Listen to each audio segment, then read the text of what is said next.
deporte es 80% mental y 20% de la cabeza. ¿Y cómo hiciste ese ajuste en la cabeza? Porque es más mental. La vida, lo más preciado que tenemos. Lo demás es lo que hacemos, pero eso no nos define. Nadie sabe el infierno que uno vive dentro suyo. Claro. Y nadie nunca lo va a poder comparar con algo porque no lo van a sentir, no sabes. Tanto se lo ha juzgado al jugador de fútbol de ignorante, que viene del trato social bajo, que cuando hilás 3 palabras te dicen filósofo. Bueno. Claro. Por eso es importante tener un buen equipo de trabajo, bajo mi punto de vista. Un entrenador solo no puede manejar todo. Tenemos que entender que estamos trabajando con personas que juegan al fútbol, no con marcianos.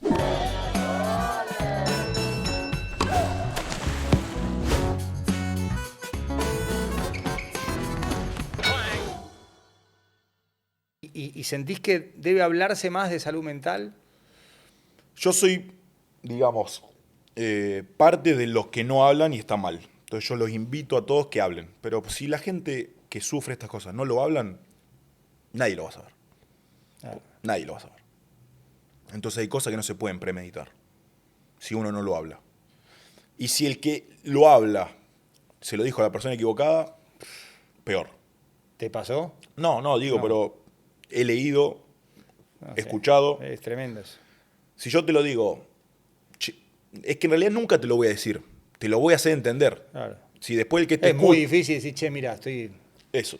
Yo creo que, bueno, a mí el médico del club me dijo, cuando se lo dije, me dice, y sí, es normal, vos nunca me vas a venir a decir, che, sufro esto. Porque el inconsciente no te lo hace hacer. Y el consciente, vos no estás tan consciente como para darte cuenta que tenés que hacerlo. Entonces yo me refugié en hablar con otra persona. Que esa persona seguramente no sabe qué hacer cuando vos le decís, che, siento esto. No Porque no sabe. está preparada. No. Ni tu mamá, ni tu amigo, amiga, compañero, novia, esposa, quien sea, no están preparados al qué hacer a estas situaciones, porque no saben, como yo lo dije en una entrevista y me lo copiaron, nadie sabe el infierno que uno vive dentro suyo. Claro. Y nadie nunca lo va a poder comparar con algo porque no lo van a sentir, no sabes. No sé lo que siente uno. Él te puede decir, no, estoy mal, pero capaz que por dentro tiene pensamientos suicidas. Y el otro no. ¿Qué haces? ¿Compraste la pastilla? Digamos, De inconsciente, pero porque obviamente el inconsciente agarra mucho más de la realidad. O sea, ¿qué era? ¿Cianuro la pastilla? no, era una mezcla, no me acuerdo Sí, bien sí. qué. Están en el cajón de mi casa todavía, las 2 pastillas. ¿Por qué no la tirás? Están ahí. Y nunca las voy a tocar. Ah, bueno, ahora me mudé y las puse en una caja, pero me las llevo a Módena. ¿Pero por qué? Como para tener registro No, de yo... porque me hacen dar cuenta que cuánto es valorosa la Ah, vida. ok, por eso, o sea, me hacen tener me registro. hacen tratar de dar cuenta de que donde yo estuve no quiero volver a estar. Claro, está bien. Está bien. Pero las voy a tirar. Era solamente una excusa en su momento para autoconvencerme de que tenía que seguir trabajando en mí mismo para no volver a estar como estuve antes. Que no me va a volver a pasar. Estoy seguro que no me va a volver a pasar. ¿Y tu familia, bueno, tu mamá Graciela no sabe nada? No, lo supo cuando vine a Italia porque se lo tuve que contar. Pero no fui, digamos, lo extremadamente, digamos, minucioso a la hora de decirle, che, tuve esto, lo otro. Sí, estuve mal, tenés esto, tenés lo otro. Pero yo no le puedo llamar a mi mamá a 15 días que che, tengo pensamiento suicida, vení. Yo creo que se infarta antes de subirse al avión. Sí, sí. Pero también creo que tuve un sentido de responsabilidad hacia mis viejos de no decírselo por esto. No puedo hacerles vivir un infierno más grande que el mío. Y ellos son más grandes, están acá. Fue una decisión estúpida, igual. O sea, no Hoy hay la que encararías de otra forma. no hay que hacer eso. No O hay sea, que hay que decirlo. Después, obviamente, mi mamá me dijo, yo lo sabría manejar. Mi papá igual. Claro. Obviamente, cualquier el lunes, como dijo el Chaparrete, todos somos buenos. Pero yo tomé una decisión pensando en el bienestar de ellos sin pensar en el mío. Imagínate, estando mal. Que el doctor me decía, pero vos te diste cuenta que vos igual reaccionaste al no hacerle mal al otro y sino a querer que ser el único.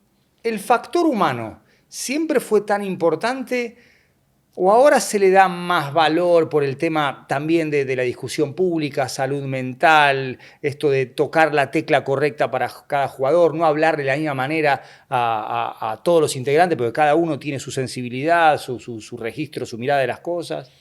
Yo creo que eso existió siempre. Siempre. Sí, sí, sí. Y hay entrenadores que tienen una sensibilidad superior en el aspecto humano, otros que tienen la sensibilidad justa.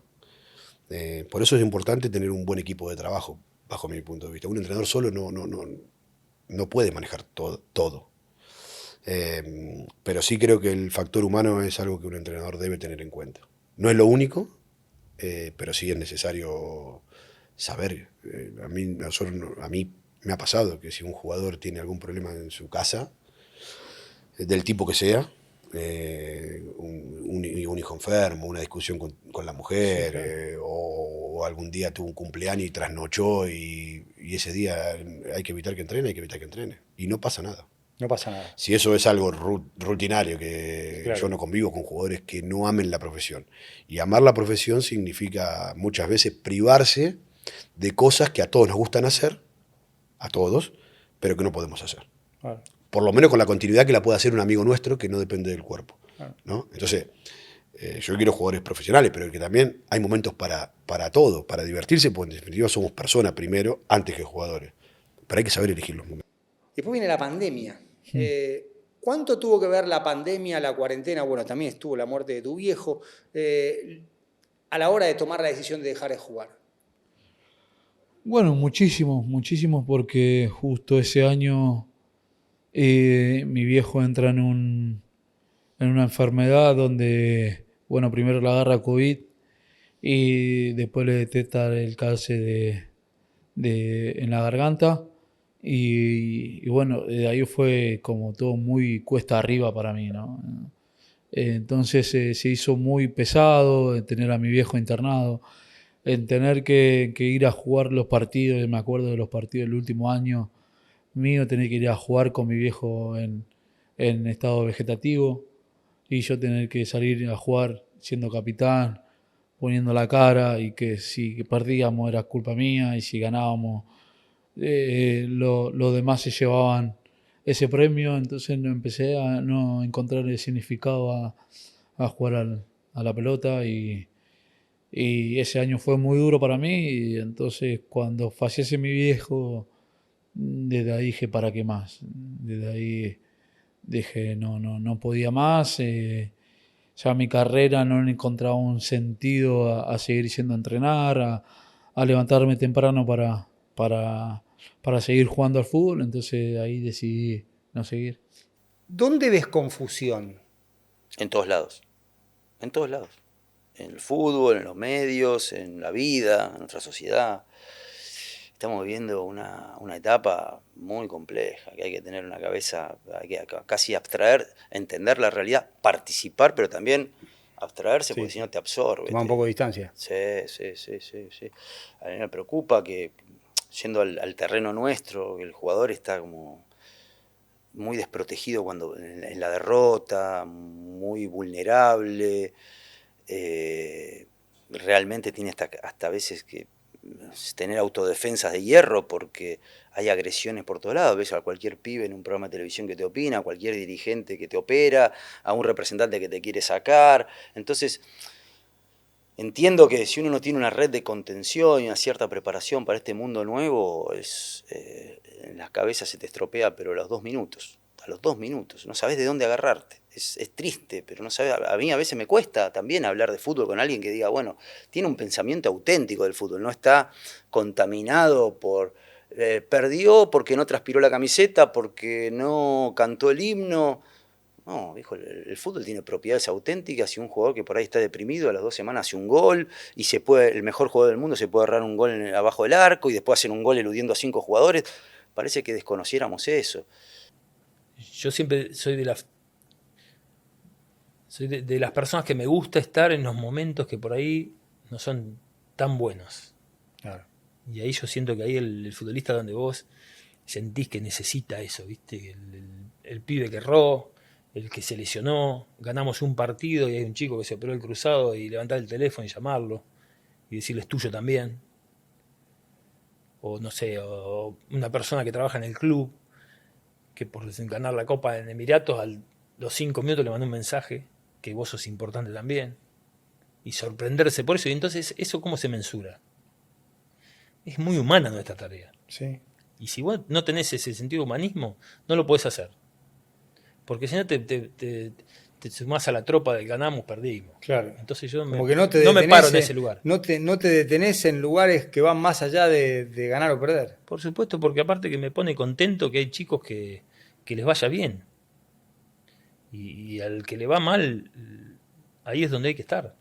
Porque a mí me ha pasado como jugador de sentirme solo, ¿Cuándo? desolado, cuando vos te va mal, cuando estás sin confianza, cuando te salen las cosas mal. ¿Te acordás de algún Pero momento y en sí, tu porque te carrera? pasa. Pienso mucho las cosas. Es algo que lo que vengo trabajando desde muy chico, que en la derrota muchas veces me quedo ahí un poco el día posterior dándole vueltas, analizando el porqué, analizando desde el juego básicamente. Claro. ¿Qué podría haber hecho mejor individualmente? ¿Qué se podría haber hecho mejor como equipo? Bueno, en ese momento a mí me tocaba estar afuera, pero al final uno estando afuera quiere aportar de la manera que sea. Entonces me quedo analizando esas cosas y capaz que estoy en mi mundo el día siguiente. Que bueno, ahí es donde te digo que la gente que tenés al lado también te banca porque son momentos donde entienden el proceso. ¿Pensás mucho o pensás demasiado? Que no es lo mismo. Pienso mucho.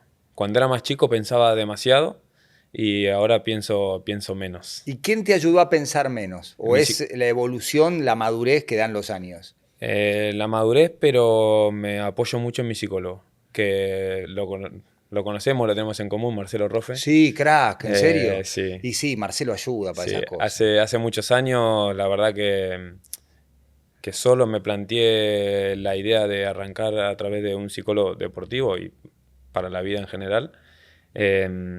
Y me ayuda mucho, trabajamos diariamente en intentar detalles de mi personalidad, ir como este caso, ir manejándolo. ¿Crees que hoy debe trabajarse mucho más en la parte mental, tener totalmente. un psicólogo personal o un coach mental de todo el equipo? Sí. El alto rendimiento lo necesita.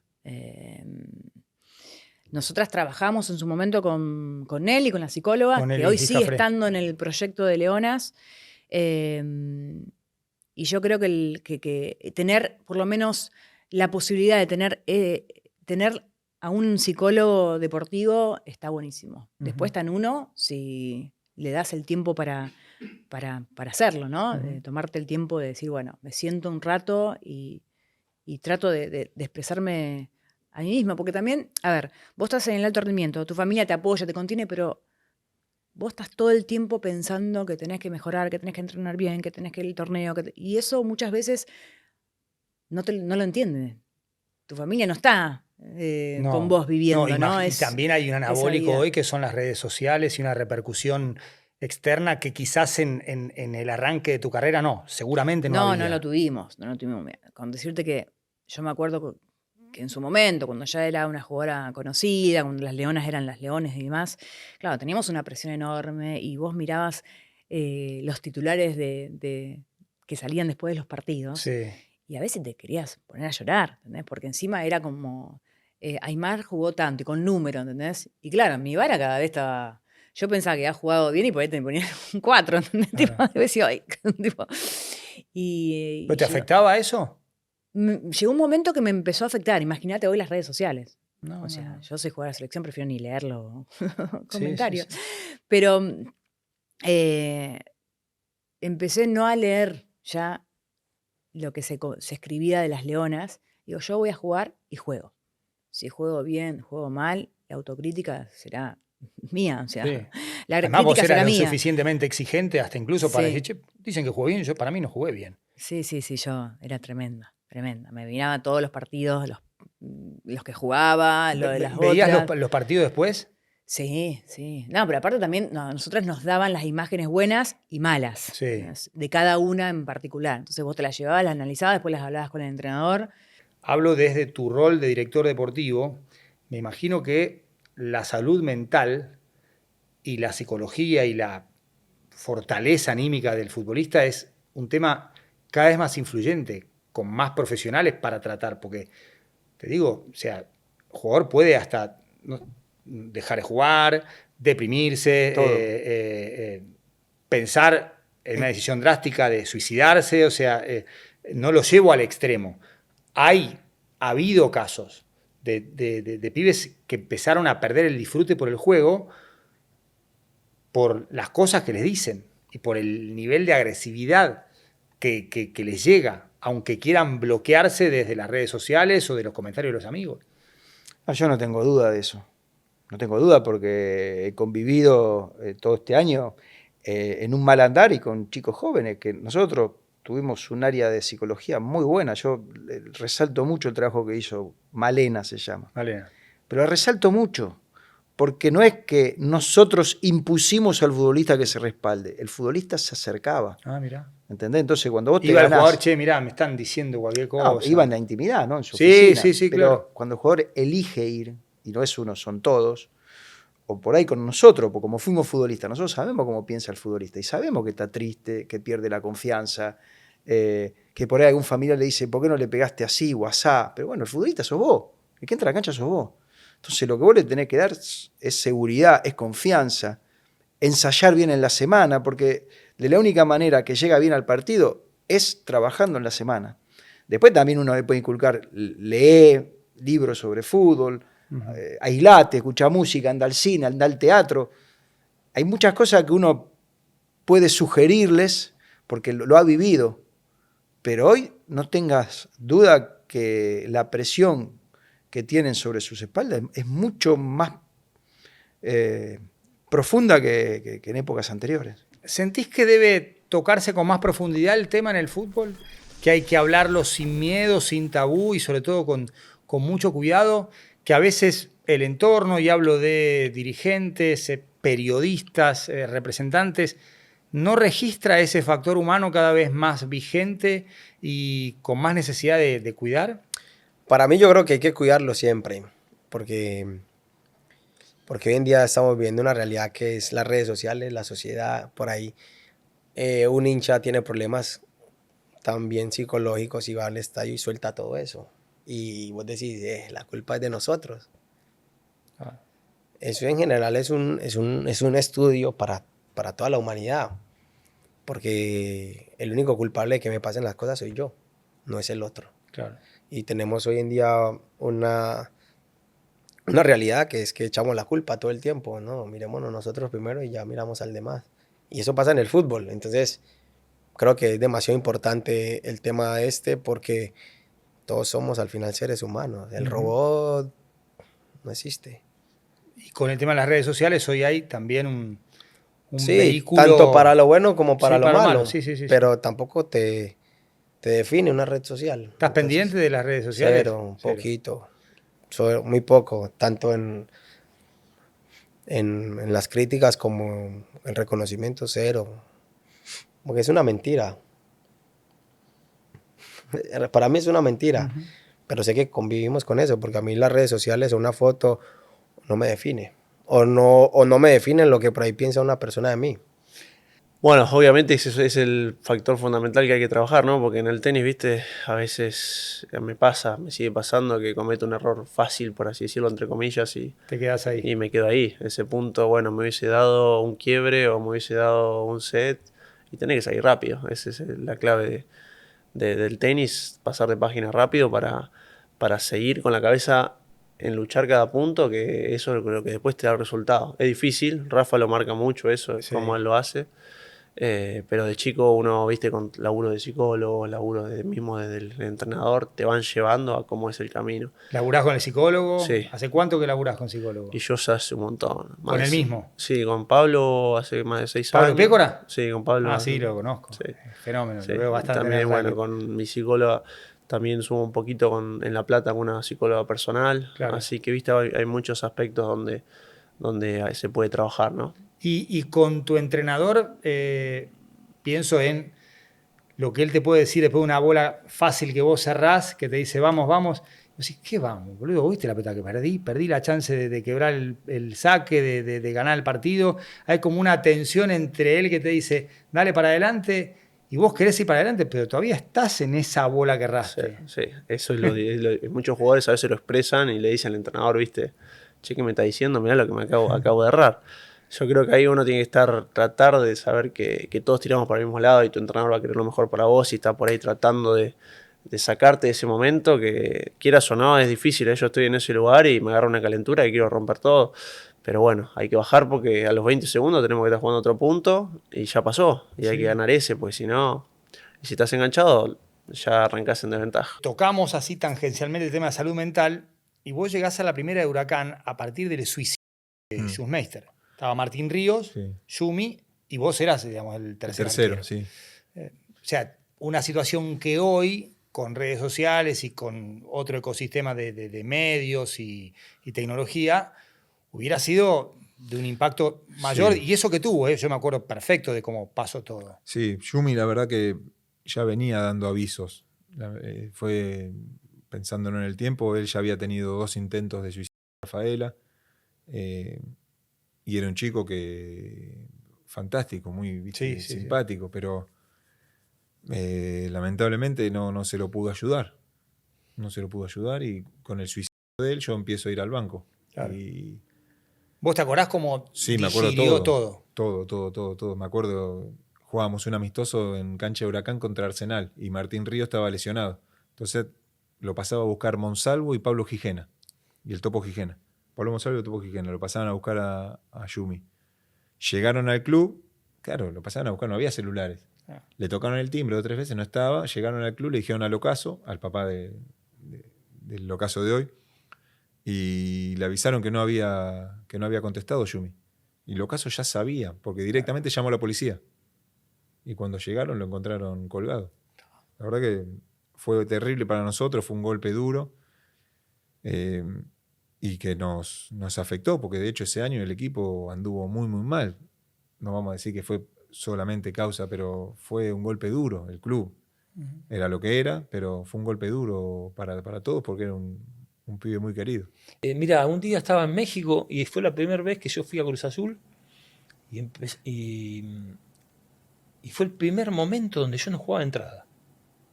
Y fue todo un golpe. Me fui a México, fue alejarme de mi familia. Tenía 27 años, pero no era tan habitual irte. Claro.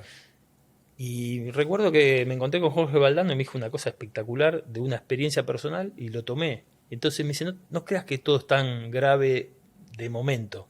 Mañana vas a ir a otro equipo y te va a ir bárbaro. Y este va a ser una foto que hasta te va a parecer graciosa. Porque él me contó que se sacó una foto con el gringo Justi cuando los Bilardo lo deja fuera del Mundial del 90. Y la tiene como una de las fotos más importantes de su carrera. Y está buenísimo eso. Y eso yo lo tomé. Entonces, en los momentos donde vos estás bajo, ahí es donde vos necesitas esa palmada. Y nuestro rol es especial para eso. Especial. En el momento de baja, de una lesión, de, no sé, un chico que se ve roto cruzado, antes de los partidos, me iba en la camioneta, lo iba a buscar a la casa y lo llevaba a la cancha. Y eso está buenísimo. A mí me hacía bien. Y a él también le hacía bien. Y el compañero veía que eso estaba bueno, que él pueda con las muletas estar en el vestuario. ¿Cambió el abordaje sobre la salud mental o todavía estamos mucho recorrido atrás de lo necesario? A mí me parece que es un tema realmente importantísimo ese, que debe abordarse mejor todavía. Porque nosotros tenemos algunas cuestiones del pasado reciente de yo me la banco. Mentira. A todos nos entra por algún lado. Entonces ahí es donde vos, el abordaje ese psicoterapéutico te hace bien. Entonces, a veces es difícil porque también el hecho de la formación es una cosa pendiente también del fútbol. No darle bola a eso. Otra de las cosas que hicimos que me pareció espectacular, que en el marzo del 23 tuvimos deserción escolar 0 con 230 juveniles en el club. Es un medallón. Sí. Pero no importa, hay que ganar. Hay que ganar. Pero para mí sí importa. Y sí. Y para mí fue un medallón. Porque Fernando, recuerdo que todos los días llegaba al club y le preguntaba a Cecilia, la chica del Tita, de la pensión, si iban los chicos al colegio, que le pase la lista, que el que no iba al colegio el domingo no, el sábado no jugaba. Además conociéndolo a Fernando, que te pone la balanza, pesate. Pero ¿sabés qué pasa? Que o sea, lo digo como virtud, esos como entrenadores crítica. Institucionalistas, claro. ayudan mucho a los clubes. Sí. Institucionalistas, les digo yo, ¿sabes por qué? porque cuidan el patrimonio del club. Por eso debutaron 17 juveniles en el proceso de juveniles que ya algunos no están ya se fueron. Toto Avilés, Agustín Ojeda, Aníbal. Sí. Bueno, jugadores que vos decís, estos pibes se potenciaron, pero eran del club. Y Toto Avilés jugó 18 partidos en primera, nada más. Está jugando con Messi ahora. Y está jugando con Messi, y hace goles. Entonces digo, no sabés qué alegría me da. Sí, le mando mensaje, tampoco lo acobardo, pero me pone contento que a esos chicos le pase eso. ¿Hiciste terapia mientras jugabas? Sí. ¿Qué te decidió hacer terapia? ¿Algún episodio particular? Sí, todo, porque es yo creo que hay personas que nos ayudan. El profesional de la psicología, de la psiquiatría, nos ayuda mucho a sobrellevar algunos momentos difíciles. Uh-huh. Y posiblemente por mi formación, capaz que no era lo habitual, pero uno busca soluciones y yo estoy abierto a que las cosas puedan estar mejor y hay gente que te ayuda. ¿Y tus compañeros hacían terapia o eras como un bicho raro en ese aspecto? No, yo como jugador no, lo hice ahora últimamente. ¿Como jugador no? No, como jugador no. Imagínate que era la prehistoria. Sí. En mi época. Y sí. Era garrote y bancártela. ¿Y te sirvió la terapia para esta última etapa? Claro que sí. Como que separar la persona del personaje. Tiene, claro, pero te ayuda un montón. Para el personaje es cuando ganás y cuando perdés. Lo que pasa que, mira, yo la otra vez estaba viendo, veo estos programas. Y hay algo de Velasco que fue valiosísimo, que hablaba del costo-beneficio. Sí. Que tenemos un altísimo costo y un bajísimo beneficio. Sí. En el fútbol mucho peor. Porque si no ganás nada sirve. ¿Y entonces qué sirve? Si gana uno de 28 equipos, ¿qué queda para el que sigue? O sea, no sirve nada, hay que derribar todo. 27 fracasados. No, pero no va así porque Defensa y Justicia, por más que no salga campeón, para mí es muy defendible lo que hacen. Sí. Es tremendamente defendible. La cultura del juego que impregnaron en este tiempo, para mí es un logro en sí mismo ese. Porque además hay situaciones del fútbol que influyen en la vida y de la vida que influyen en el fútbol. O sea, es una retroalimentación constante. Somos personas y al final uno adentro de la cancha le repercute lo que es la vida normal, porque al final tenemos problemas como cualquiera. Y muchas veces quizás nosotros nos confundimos a nosotros mismos, que al final de ser personas tan públicas y de todo lo que se habla, nos creemos que no somos vulnerables a todas las cosas que pasan. Y capaz te cuesta hablarlo o te cuesta contarlo, cualquier problema que uno tiene en la vida diaria, y después por algún lado eso sale, así que el trabajo diario pasa por ahí.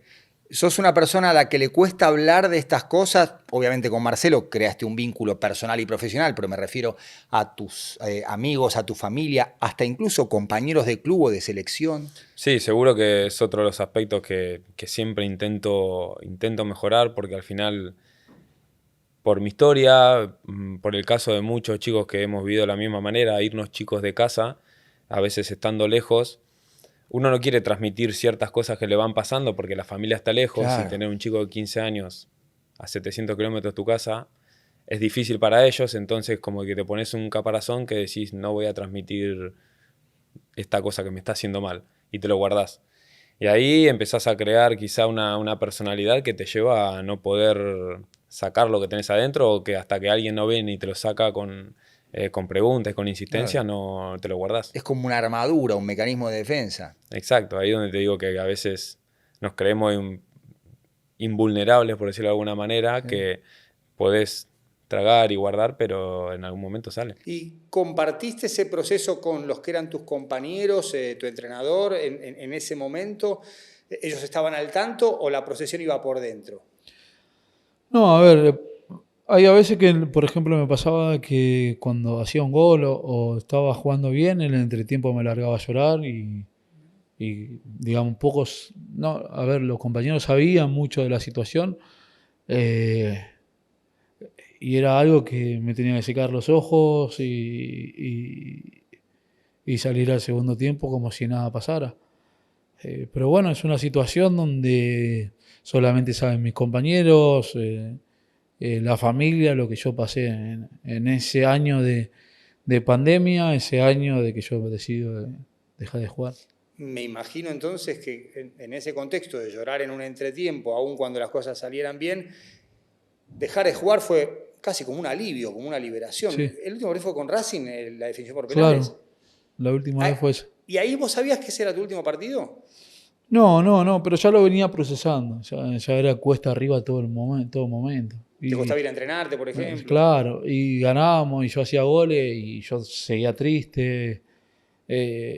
Entonces lo fui procesando hasta que me levanté un día y dije no juego más. Y no juego más. No es que si me invitas a jugar a un partido, no voy. Voy si juego con mis amigos y tengo el asado ahí afuera. Claro. Y toda esa cosa, pero si tengo que ir a jugar a un partido, no juego. No jugás, no juego. Te iba a preguntar si te prendías acá en algún picado. No entrenamiento, nada. No juego. Pero me imagino que no es bronca hacia el fútbol, hacia la pelota.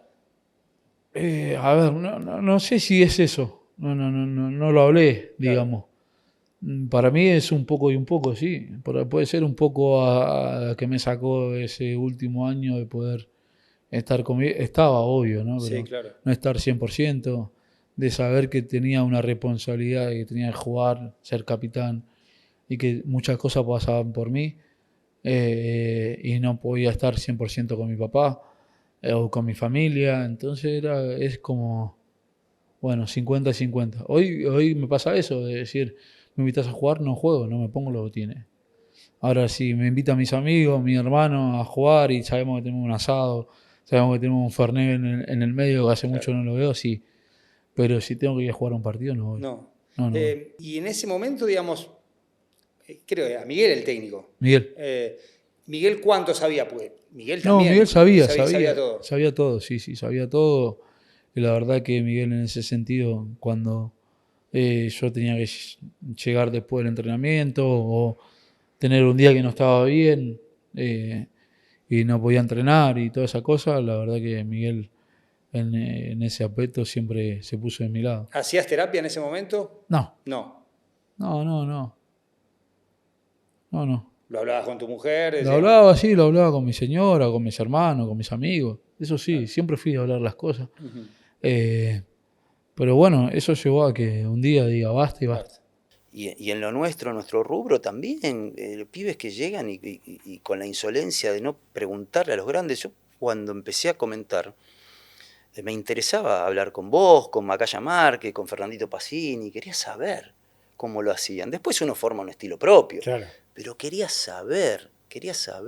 Me contraté una profesora de filosofía. ¿Sí? Durante 3 años. 3 años. Sandrita Langono, le mando un beso. Mirá. ¿Por qué filosofía? Porque cuando fui a preguntar, yo ya tenía una mínima experiencia y lo hablé con Fernando Niembro y con gente que son periodistas de oficio y de raza. Me dijo, bueno, estudies periodismo porque ya la práctica la estás haciendo. Estudia filosofía, te va a abrir la cabeza. Te van a recomendar lecturas y te van a ordenar tus pensamientos y vas a abrir. Entonces, bueno, sentí esa apertura estudiando filosofía. Y yo les recomiendo a los chicos hacerlo. Y esto no significa ni hablar difícil, ni nada que se le parezca, sino desarrollás diferentes puntos de vista de una misma acción, ¿no? Del mismo acto. Además, incorporar palabras al vocabulario no significa hablar difícil. No, pero viste que ahora uno tiene que... El jugador de fútbol o el exjugador tiene que pedir perdón porque te tildan de filósofo como algo despectivo, ¿no? Tanto se lo ha juzgado al jugador de fútbol de ignorante, que viene de un estrato social bajo, que cuando hilás 3 palabras te dicen filósofo. Bueno. Claro.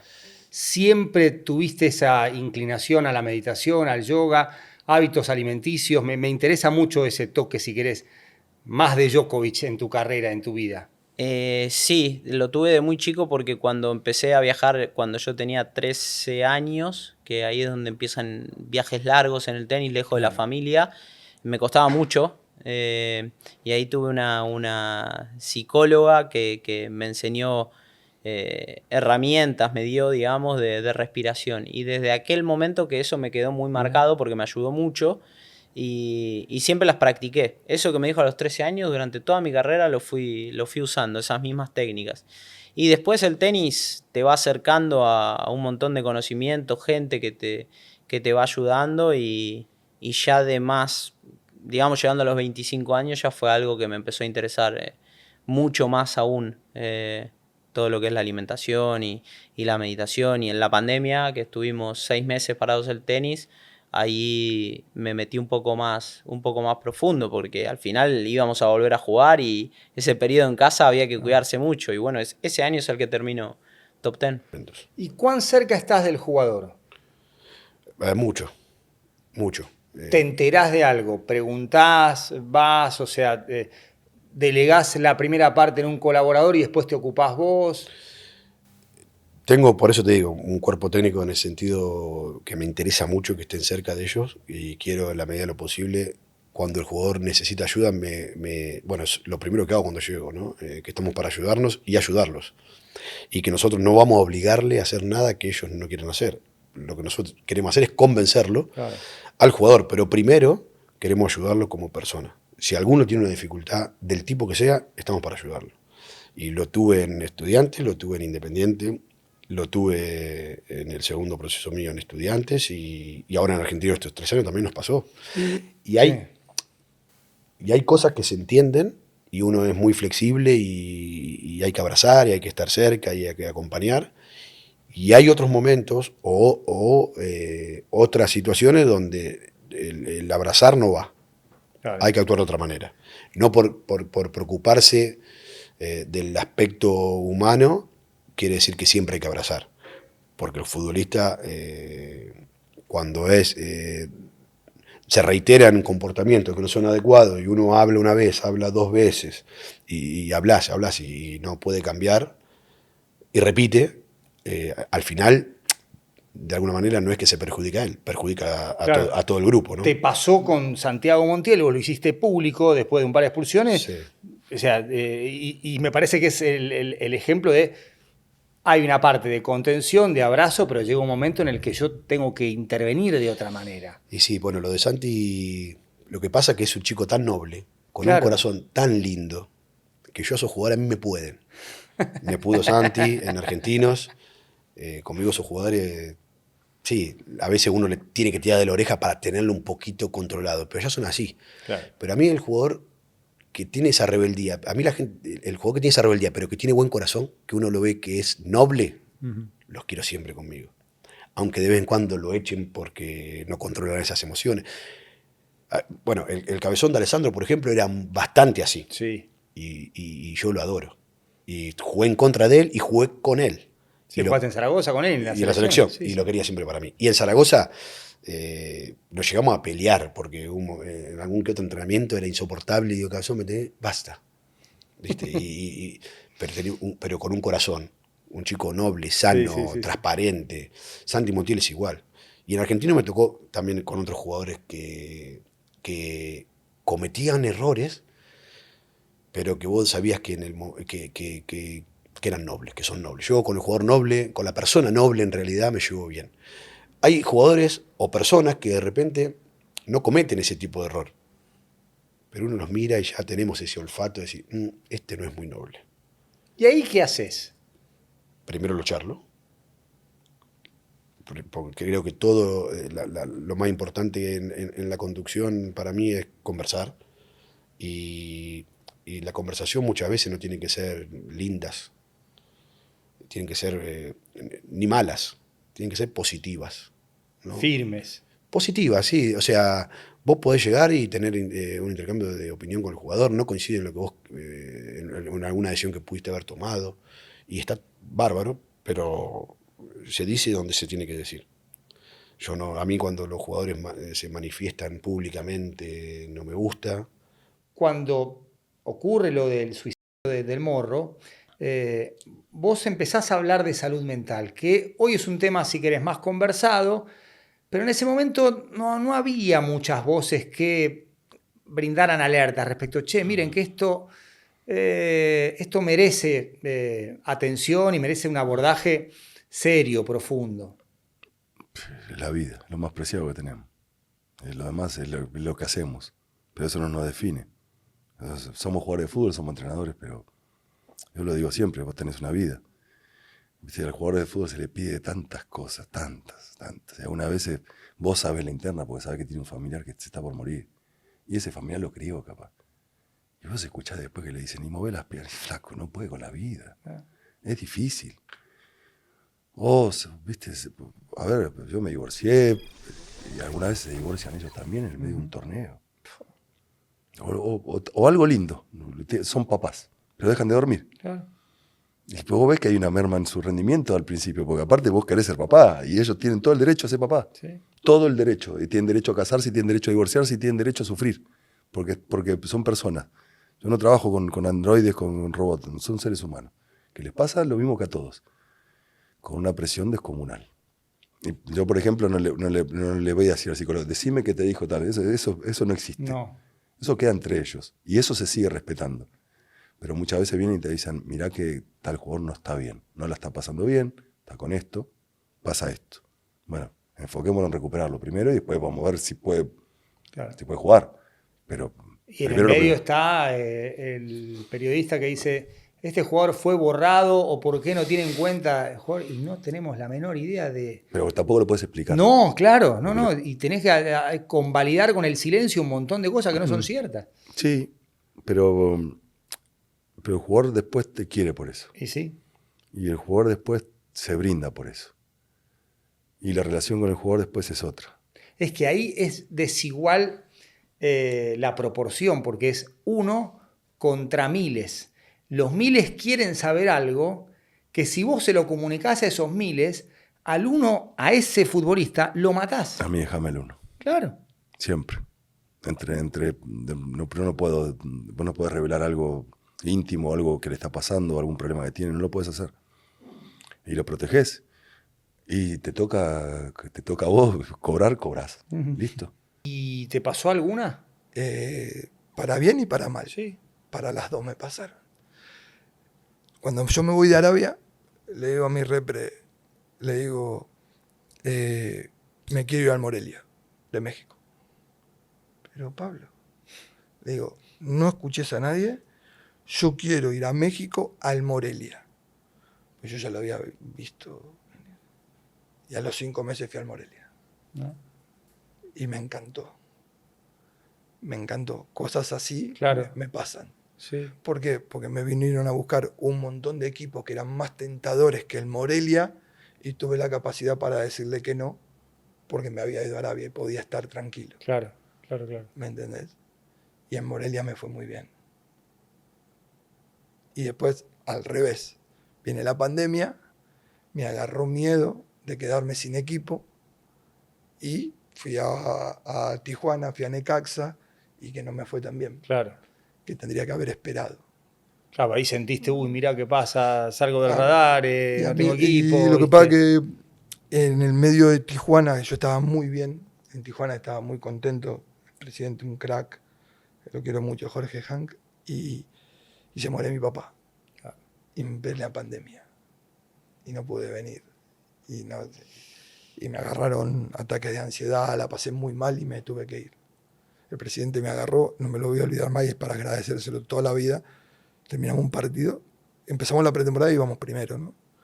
Íbamos muy bien, y después pierdo, se muere mi papá, me agarra eso, y me agarra en un partido que yo ya estaba hecho pelote, me dice, como entrenador, renovamos 2 años más ahora mismo, pero como amigo, te tenés que ir mañana a Buenos Aires a darle un beso a tu mamá. Claro. Y eso me movió, me vine para acá, pude conseguir la ceniza de mi papá después de 4 o 5 meses. Y mira qué loco. Y me vuelvo para Tijuana. Y estuve un montón de tiempo sin llorar. Lloré después. Fue todo muy raro. Claro. Y me voy de vacaciones con toda la familia a Estados Unidos. A recorrer todo Estados Unidos. Y ahí me agarra la ansiedad. Pensé que me moría, Juan Pablo. Pensé que me moría. No podía respirar. ¿En Estados Unidos? En Estados Unidos. Increíble. ¿Con tu familia? Con mi familia. Estaban los 5. De vacaciones. De vacaciones. Que vos pensás que claro, sí. me voy a relajar y me voy a al revés, divertir. te cayeron todas las fichas. Me cayeron todas y la pasé muy mal. Muy mal. Qué tema el de la salud mental, ¿no? Es tremendo. Es tremendo. Es que el fútbol es muy... Es como todo, como uno, como lo vive uno. Sí. ¿Me entendés? Como todo. Pero como que cada vez hay que abordarlo más. O sea, ¿te cuidás vos? Sí, es mucho. Yo trato de te vas a reír, ¿no? De dormir bien. No, bienvenido sea. Mucho no Todavía puede. no usás el anillo, ¿no? No, Ahora vamos a hablar. También vamos a hablar. Sí, sí, sí. Me encantaría. Seriamente. Pero yo siento que es fundamental dormir. Sí. Es fundamental y no le damos bola. Y a mí, cuando vos estás entrenando, se te hace muy difícil. Y compaginar eso. Claro. ¿Me entendés? Pero no dormís porque recordás situaciones del partido anterior, imaginás del siguiente. Claro, es que no podés. Es que tanta la adrenalina, la pasión, el entrenamiento, el partido, yo muchas veces digo que es como una droga el fútbol. Y sí. ¿Me entendés? Y cuando estás ahí, es como que no te importa nada. Y vos después decís, che, pero me estoy haciendo mierda la salud. Pasa eso. Pero ahí está la familia también para decir ahí. Sí. Pero es que estás en un momento que es solamente fútbol. Por lo menos a mí me pasa así. Claro. Y vos empezás a jugar, por un lado, con lo que significa llegar a primera, pero por otro, con la certeza de que el equipo iba a descender. ¿Cómo convivías con eso? Con la inconsciencia de la juventud. Claro. Nosotros estuvimos 20 partidos sin ganar. 20 partidos sin ganar. Y a mí me toca debutar contra Unión y al otro partido contra Banfield ganamos de visitante después de 20 y pico de partidos. Y nosotros pensábamos que nos podíamos salvar. Festejábamos en el vestuario. Después nos tocaba Boca y San Lorenzo. Teníamos que ganar todos los partidos hasta el final. Claro. ¿Sentís que debe trabajarse más en cuestiones de salud mental, el factor humano? Yo creo que la clave está en el factor humano 100%. La salud mental después va a ir de la mano, porque la psicología en el fútbol es necesaria que venga desde afuera, porque cuando vos te ponen un psicólogo dentro del club, el jugador lo mira de costado, porque si te le va a ir a contar al técnico. Entonces, tiene que crecer desde el lado del futbolista, desde el lado de interiorizarte vos, de decir, como cuido mi cuerpo con un nutricionista o con ir al gimnasio, bueno, tengo que ir al psicólogo también. Claro. Porque es parte de mi trabajo. Porque el fútbol o el deporte es 80% mental y 20% de la cabeza. Uh-huh. Es así. No es nada, es todo de la cabeza. Y cuanto mejor estés, mejor rendís.